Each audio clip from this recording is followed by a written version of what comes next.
এই দেখেন মালয়েশিয়া হঠাৎ আকাশের কি পরিস্থিতি, মনে হচ্ছে খুবই বন্যা হবে, কিন্তু বৃষ্টি হইতেছে প্রতিদিনই এই টাইমে বৃষ্টি হয়, আমাদের কাজে কিছুটা বিঘ্নিত ঘটে। তবে আপনারা যদি কেউ এই যে এখন যে কালো মেঘটা দেখতে পাচ্ছেন, আওয়ামী লীগকে যারা জায়গা দিবেন তাদের অবস্থা ঠিক একই রকমের হবে, হোক সে জামাত, বিএনপি, হেফাজত, যেই দলে হোক, আওয়ামী লীগের পক্ষে যে একটুও গায়ে কথা বলবেন তাদের পরিণতি একই অবস্থা হবে, এই কালো মেঘের মতো হয়ে ছায়া হবে, তাদের ছায়া হয়ে তাদের উপরে দেখতে পারবো, তাদের বংশ নির্বংশ করে দিব। ঠিক আছে, সাবধান।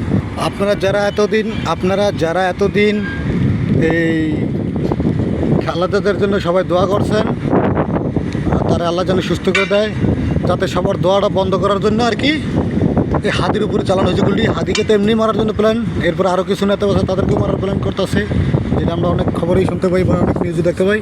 তো সাবধান। এরপরে আবার হাদির এই চিল্লাচিল্লি ভালোভাবে থামানোর জন্য আবার নতুন একটা কাহিনী ঘটাতে পারে, তাই সাবধান, সবাই সাবধান। বিগত আমলে দেখছি এক একটা ঘটনা ঘটলে তারা থামানোর জন্য আরেকটা ঘটনা ঘটাইতো।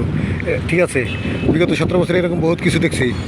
মেজর সিনহাকে মারছে, সেটা নিয়ে দেশে অনেক কিছু হওয়ার পরে ফট করে আরেকটা আকাশ করাই দিল, যাতে কেউ আর এই কথাটা মনে না রাখে। তো আপনারা এমন কিছু করেন না, খুব সাবধান।